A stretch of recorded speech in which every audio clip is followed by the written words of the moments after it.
Hello and welcome to ANC Decides, the show that gives you up-to-the-minute reports, commentary and analysis building up to the ANC's December elective conference.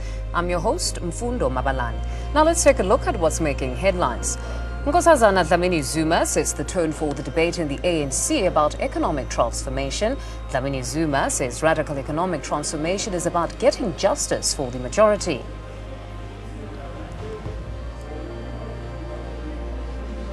NEC member Trevor Manuel casts doubt on the ANC's national conference going ahead smoothly. Manuel says the December conference might collapse during the adoption of credentials. And questions raised about Gwede Mantashe's conflict of interests after Cyril Ramaphosa announces his team. Dlamini-Zuma's supporters say Mantashe can't be partial as Secretary General. Dr. Nkosazana Dlamini-Zuma has set the tone for the ANC discussion on economic transformation going forward. Dlamini-Zuma says delaying transformation will come at a cost for the country. Presidential candidate Nkosazana Dlamini-Zuma has given the clearest indication yet on where she stands on the issue of monopoly capital. I don't think there is anyone who refutes that there is monopoly capital in South Africa. I don't think there's anyone who refutes that because of our history in South Africa specifically, monopoly capital is white. I don't think there's anyone who refutes that. The monopoly issue is certainly set to tilt the scales in the hotly contested ANC succession race, and Dlamini-Zuma is holding firm on her position. I'm not surprised that white monopoly capital is not endorsing me. I'm not surprised. I would have been surprised if they had endorsed me. In line with her campaign slogan, Radical Economic Transformation Now or Never, Dlamini-Zuma warns of the dangers of delaying transformation.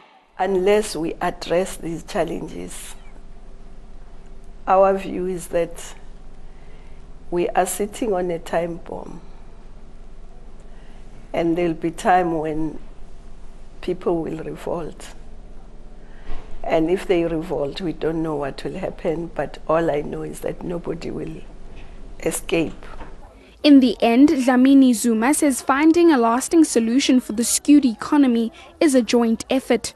Both business and government have to play a part. If I win, I will engage all the players, including business.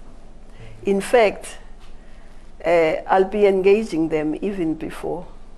And I've met some of them. There's no individual that will change this country's economy. If that was possible, it would be changing now because some of the individuals are in government as we speak. But there's no single individual. We all have to work together. The ANC presidential race is down to the wire. Whoever wins will set the trajectory the party and the country will take on the long overdue subject. Bureau Report, ANN7. Now on to today's great debate, white monopoly capital. The question is, should we in the South African context identify with this term and give capitalists a race? Well, we're joined today in studio by political analyst Professor Sipho Siepe, Deputy CEO of AfriForum Aaron Sruitz, and President of MKMVA KB Mapatso. Welcome to all of you. Thank you.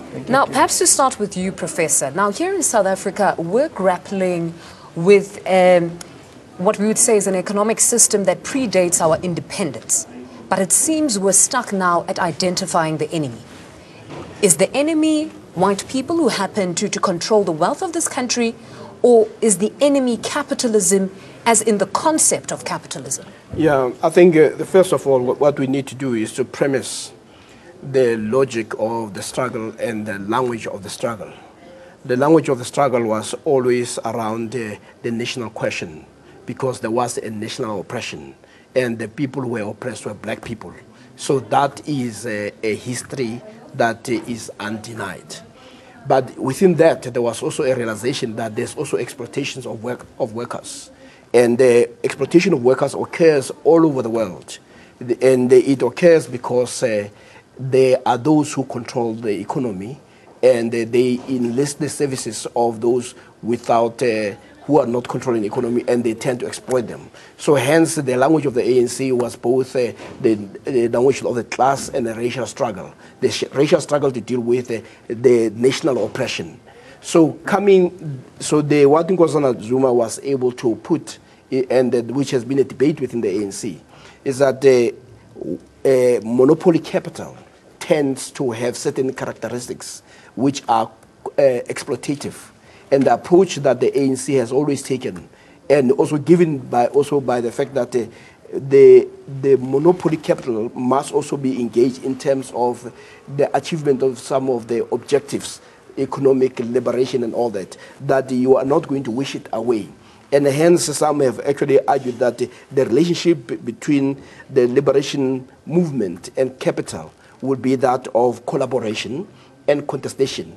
Collaboration more in terms of saying, even if you are a monopoly capital, we also need you to assist us in making sure that we address a number of issues of unemployment, issues of poverty, and issues of inequality. But where the monopoly capital becomes exploitative, what you do, you deal with disciplining it through what they call that we contest that space to say, and you contest it through regulations, which is what governments do. Governments must create an environment for capital to succeed, but at the same time not to exploit the people. So that was known. But what she was also pointing out, that these characteristics, because in this country we've had that national oppression, most of the monopolies that came to be tended to be white. So there is a white monopoly capital, but she was not saying it is an enemy. But it's also important when the question that you're asking, that when you talk about monopoly capital, you find it even in places where you only have white people. You find it even where you may have Indian people. So it is not the color, its behavior. But it seems that many here are now bogged down on trying to put a race to it, because some are saying, Professor, that perhaps we need a greater understanding or realization that capitalism can manifest itself through various fractions in society. Yes. To say, when we talk about comprador bourgeoisie, we're talking here about intermediaries. We're talking about the middle class that act as that intermediary between poor and rich. That's what we call the agents of capitalism, which could be very well be any of us sitting here. So there's capitalists and agents of capitalism. So then how do we tackle it if we're going to give them color? Yeah, this is why if you look at the struggle of the ANC, it is a non-racial struggle.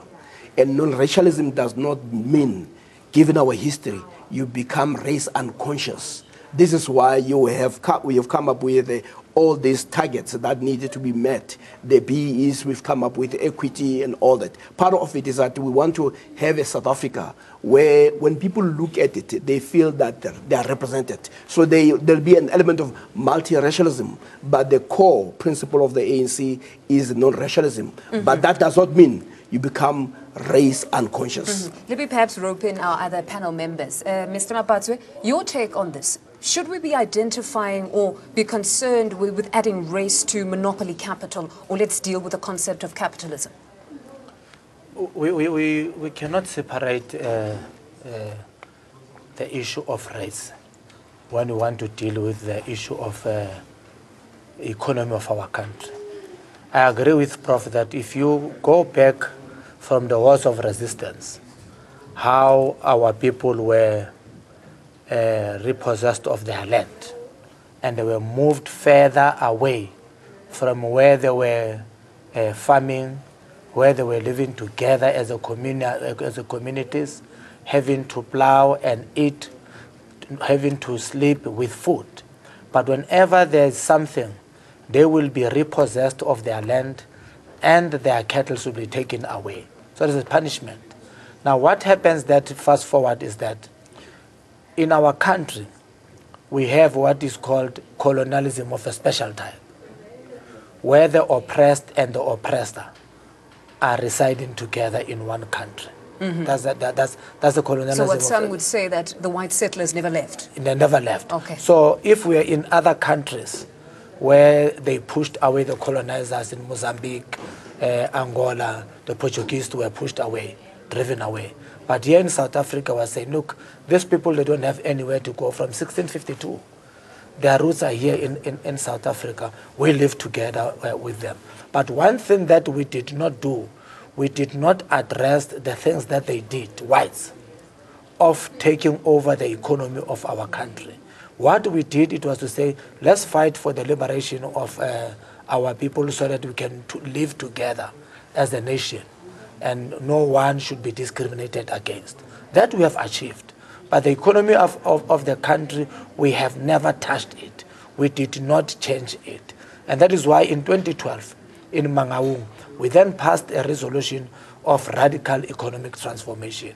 We need to blame all of ourselves as the NEC, that resolution was never implemented up until President Jacob Zuma began talking about this radical economic transformation, to say the economy of our country is still in the hands of the few, and which are white and male.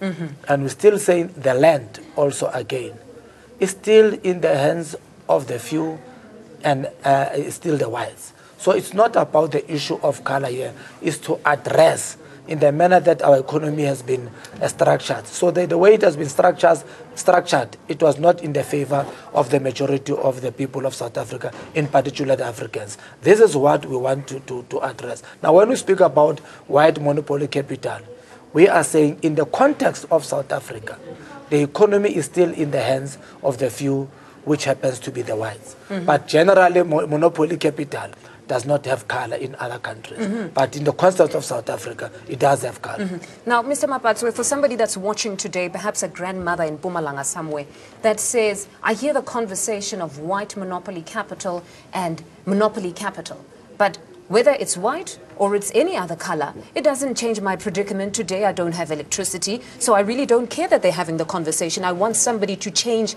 my immediate circumstances. So don't be bogged down on the conversation. So what happens to that granny watching you and I now and saying that whether they agree on this panel that it's white, I still have no electricity.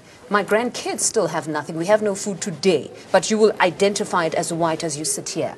What do we say to that person who doesn't understand this conversation and how it benefits them? You see, if we had, we could speak our own language to our people, which we must explain. What do we mean about this radical economic transformation?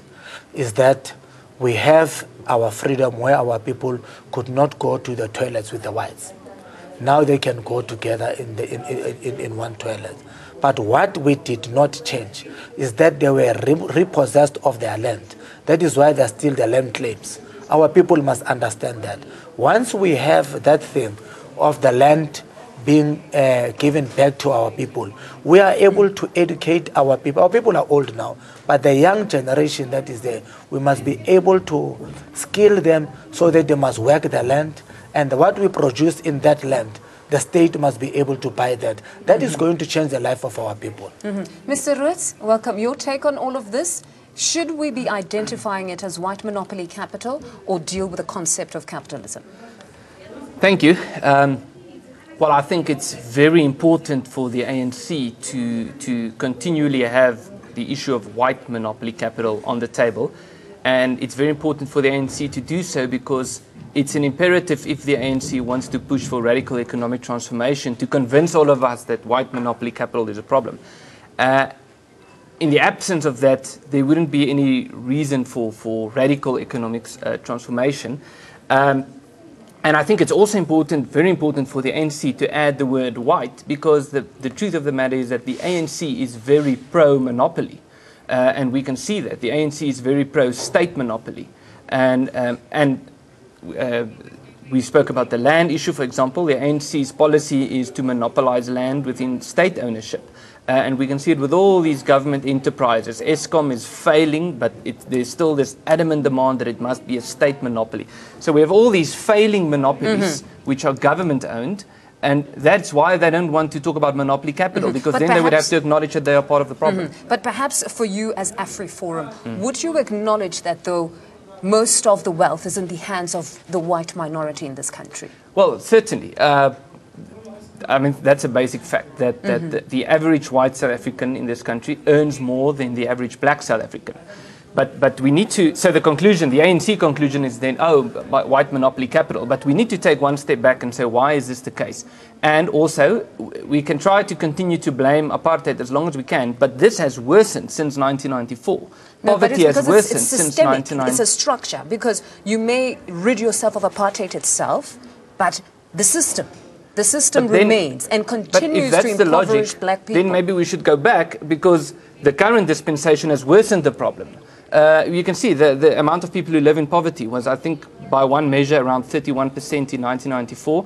And by that measure, the amount of people who live in poverty currently are more than 50%. So you can see the ANC has touched the economy. They are actively destroying the economy with monopolizing industries and through aggressive state regulation.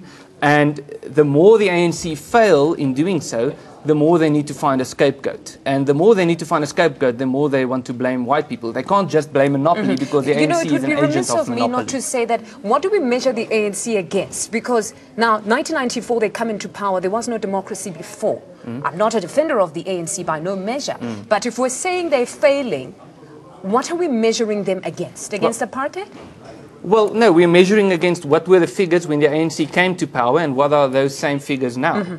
I mentioned how poverty has increased. I can give you another one, and that it was recently published by... Let me actually come back to your apologies, Eris. Let's just take the poll question and find out what the results are, and then we'll continue this conversation. Now, this week, the question was, is white monopoly capital a reality in South Africa? Well, here are the results from our ANC branch members survey.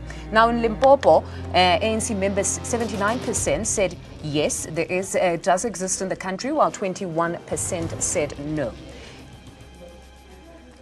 We move on to the Eastern Cape. We had 68% for the yes, saying white monopoly exists in the country, while 32% said no. In the Northern Cape, it was 68% for the yeses and 32% for the no. In the Free State, we had 84% saying yes, white monopoly capital rather exists in the South African context, and 16% said no. In Northwest, it was 92% for the yeses and 8% saying no. In KwaZulu-Natal, it's 89% saying yes, white monopoly capital exists, while 11% say no. In Mpumalanga, it's 74% for the yes and 26% for the no. In Gauteng, it's 90% saying yes, while 10% say no. And then in total, it's 81% saying yes, white monopoly capital exists in the South African economic context, while 19% say no. Interesting results there. Professor, your take on that? That's from ANC branch members, not necessarily the whole country. No, I think we should not debate that which is obvious. I think it will be people who are very dishonest not to claim who are going to deny the fact that we do have a monopoly capital and that it is white. But it's also very important for us to understand the monopoly capital, so that if monopoly capital is also a problem, it must be engaged wherever it is found. And as our colleague from AfriForum says, that even if it's a state monopoly, if that state monopoly leads to exploitation, we must also address that. But the issue that where one must also differ with him is really the notion of failure. When you are black, and this is something that older people have actually talked to me about, that sometimes I use the tangibles. And the old man said to me, under apartheid I was always a boy. And now I feel like I'm a human being. I can go and face my children, knowing full well that I am not a boy, that I'm a man. So I also have a sense of freedom. I may not have achieved the economic freedom, but there are many other freedoms that I'm enjoying today. So their dignity has been restored. There are many kids who have access to education. There are many kids who now have access, many people who have access to electricity, water, and sanitation. Yes, government may not have done well, but all that we park aside. But what the ANC had actually said is that in as much as we've made progress in that space, we have not made progress in terms of changing the the pictorial representation that we hoped that when we talk about creation of a non-racial society, you would have a representation. The whole attempts that the ANC had come up with on the Bs and all that, it was all an attempt to de-racialize the economy, and this failed. But what it had said is that we will need to do things differently. That's why it talks about radical economic transformation. But I also want to add that when you listen to what they mean by it, it is the most minimalist approach. It simply says, if you have a big project in government, make sure that a minimum of 30% goes into black hands so that you begin to de-racialize that space. You give people hope. If you don't do that, you're actually going to create social instability, and you're actually going to create a possibility and seeds of a revolution. So what I see is an invitation of a conversation, and I'm glad that at least the Afri Forum is want to be part of that conversation to say, how do we create that notion of a non-racial society so that being black does not mean homeless. Being homeless does not mean landlessness, does not mean uneducated, does not mean disease. So that is Let's actually rope in the future we're looking economist Dr. Azar Jammine, who happens to join us on the phone line. Doctor, your take on white monopoly capital. Should we be dealing with capitalism as a concept, or should we be actually giving it a race?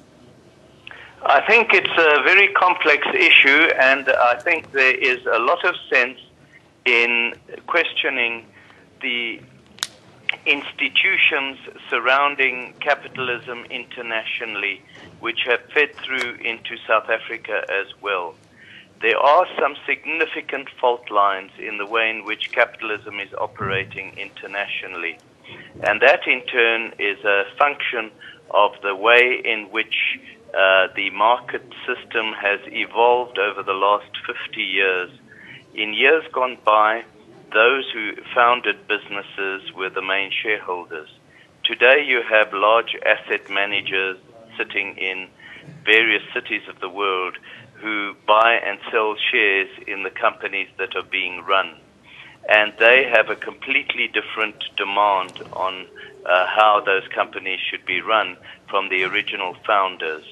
And what this has resulted in is that these asset managers demand maximum returns from the executives of these businesses in the short term, in order that they can actually prove to their asset holders that they are doing a good job. What then happens is your executives of these corporations cut back on costs dramatically, and as a consequence you often find that your lesser skilled workers are laid off like flies. Those who supply services are also laid off. And in South Africa, the situation is such that the greater skills reside mainly in the white community, the lesser skills in the black community.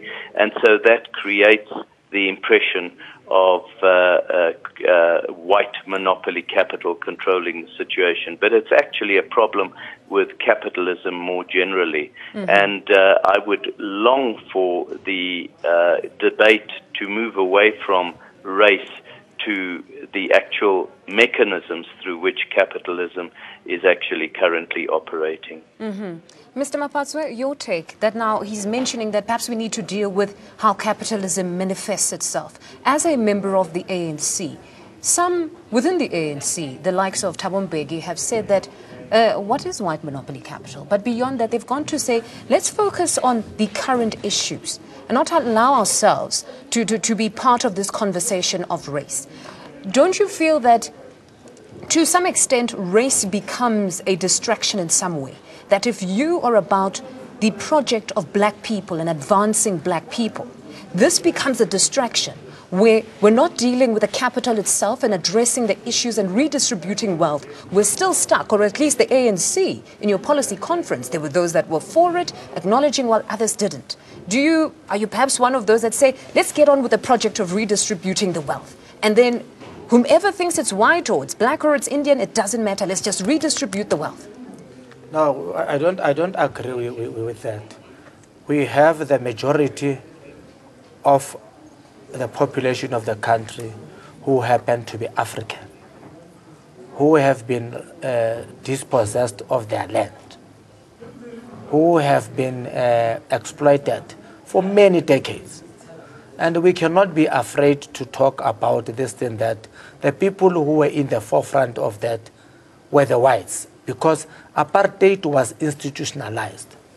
And therefore, even the structure that is there of apartheid, it was to favor the whites. Now, if we are afraid to talk about them, then we must say we're fighting for something that we don't understand. But is it that they are afraid? Because it seems even on social media, some people are labeled as apartheid apologists. If they just say, I don't really care, I just want land, because there are those that just say, I want land, I want to be able to have my bottled atcha in some retail store, just like any other white person. So what about those? Do we then label them as apartheid apologists? Or we say they want us to get to the business of transforming the economy, they don't want to be distracted by this? Our comrades in Umkhonto weSizwe, they come to me every day and they're saying, Comrade Kebi, we fought for this country. And some of the people laid their lives down to liberate this country. We still want to benefit from the country that we fought for, that we liberated. Now we want to have land. We can't have access to land. We have to buy. It is because the economy of our country, the way it has been structured, it was structured in order to Let's just favor take one the last few. comment. Now, as AfriForum, you're said to be defenders of privilege. That mostly, essentially, what AfriForum does is you want to defend privilege. What is your take on that? Well, I think, let me answer it from the other way around. I think the problem here is that the whole debate about white monopoly capital is a direct result of the ANC's entitlement ideology. Yes, no one can deny the fact that the majority of white people have more wealth than the majority of black people in this country. But now take one step back and say, okay, well, what do we do about this? The ideology that the ANC is propagating is one of entitlement. In other words, redistribution. We're going to take some stuff and we're going to give you free stuff. So what's happening, and let's take the social grant issue as an example. So the ANC... We need to deal about having, if you have capital, if it's in the hands of the minority, are you willing to give back to South Africans? Do you acknowledge that you benefited? How do you acquire capital? I'm not an activist for capitalism, but capitalism is hard work. It's really hard work to start a business, to start employing people. Unfortunately, we have run out of time. I wish I could speak to you some more, but hopefully we can invite this whole panel again before I lose my job. But thank you very much, gentlemen, for joining us. And that's where we have to end the show.